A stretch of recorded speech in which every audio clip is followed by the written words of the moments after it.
Okay, so we're going to be trying something new here, and I'm going to try and basically walk through this presentation of how I got through my undergraduate university degree with highest honors, and basically how I think that it's pretty realistic to get done had I had known what I would know now, and also the fact that I'm not all that bright.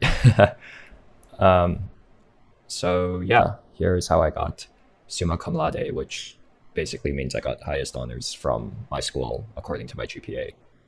So just some background on who I am. I'm Ang.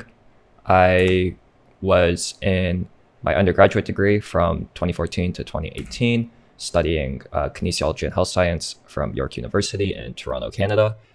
And I am not somebody who is considered a good student or particularly intelligent, generally academically.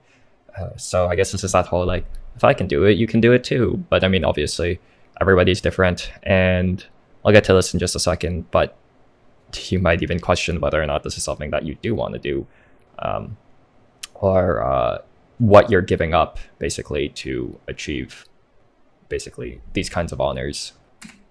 So the way I wanted to go through this was talking about what I actually did to get my GPA. And it's not to say that it will work for everyone. It's what worked for me, obviously. But perhaps it can be helpful to you looking at what I did, if it might be or it might not be. And that said, I think that our study techniques generally have evolved over time, or at least I would hope so. So I would imagine that this is a little bit dated, but nonetheless, let's talk about what I actually did. So, in terms of what my degree entailed, because I was in kinesiology and health science, a lot of my courses were the biology courses. I did all the basic sciences, so your biology, your chemistry, your physics, your mathematics, and then you have your core classes of your degree. So in kinesiology and health science, it was a lot of stuff of physiology and anatomy, and I am just somebody who likes physiology, so the majority of my courses were, or if I had elective options, the majority of my courses were physiology based. So yeah, in general, this was kind of my approach to handling these kind of biology type courses. And I'll talk about how you probably shouldn't use this stuff for other types of courses like chemistry or mathematics or essays. But nonetheless, let's get on with things. So before class, I liked to just kind of briefly skim over things, do the readings that I was assigned for that lecture or whatever that lecture was, so that when I went to a lecture, I would be able to absorb more.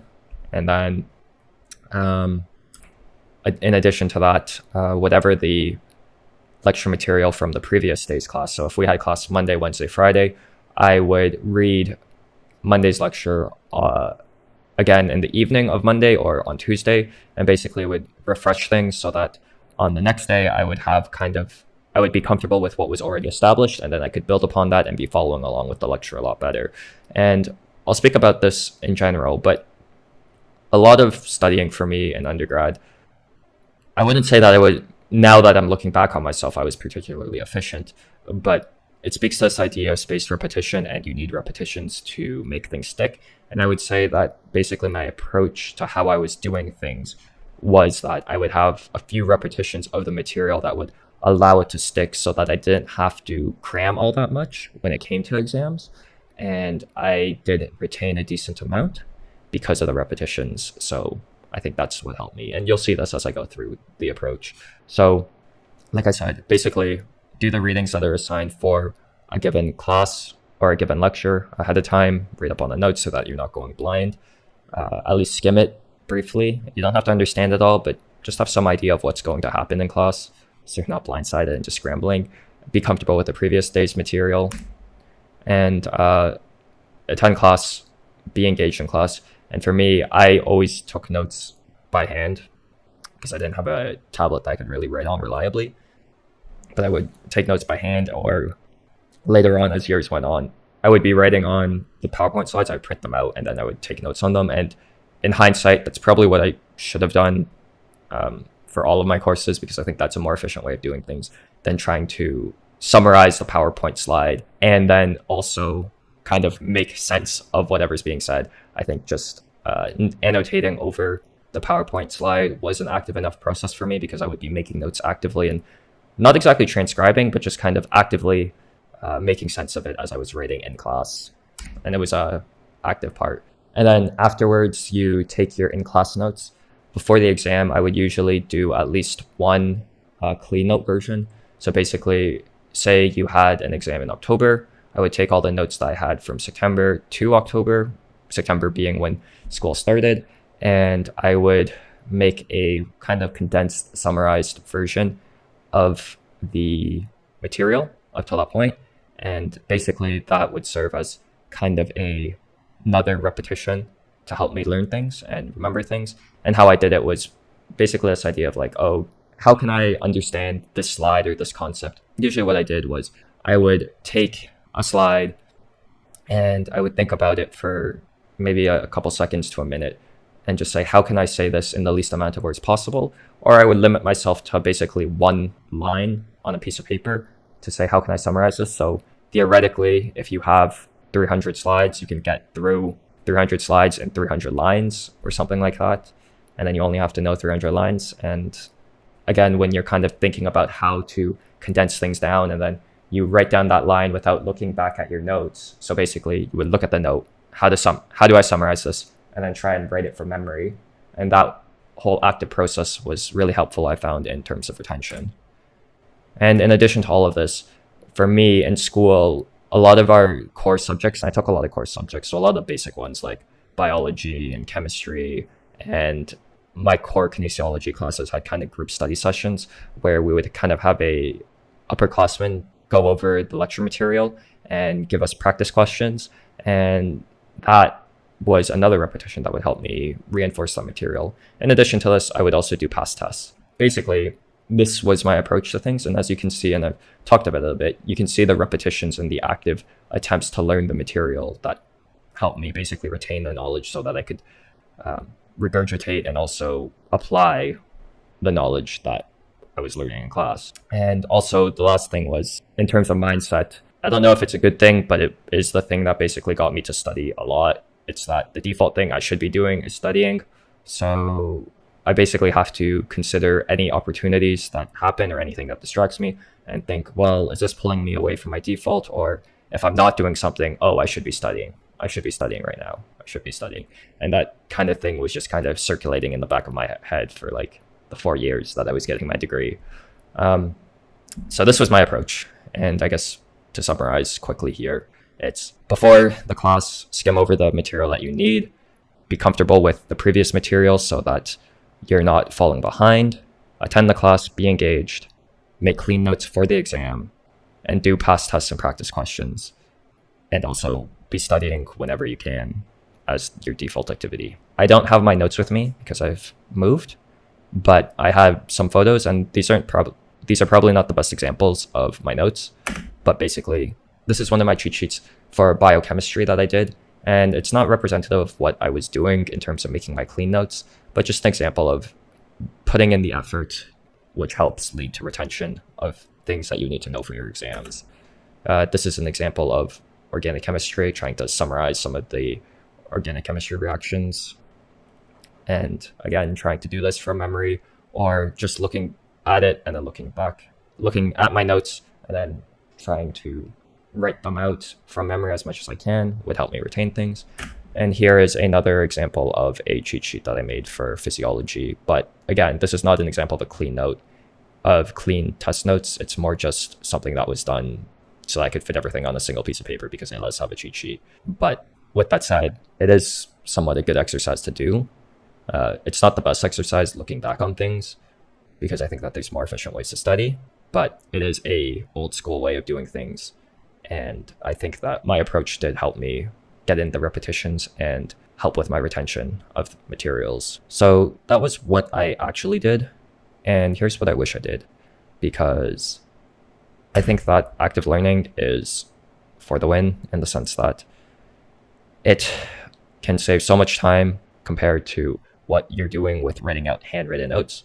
I know that you'll sometimes hear it in schools and classes where they say that students who wrote down their notes, they remembered more and it was more active, and there's something about writing that helps out with retention. And I think that that is true, but at the same time, it is a more time consuming process.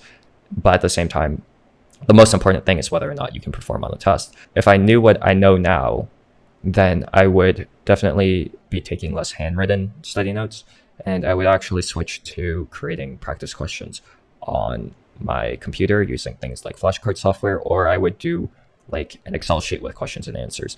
And I didn't really know how to do this as a undergraduate student, so I didn't do it. But I realized if I knew how to make practice questions effectively based on the lecture material, I could have saved so much time in studying and making notes, and I probably could have remembered things just as well, if not better, had I used that approach. Basically, my advice going back would be, for sure, be comfortable with the material before going to class. So read ahead, know your material up till that point.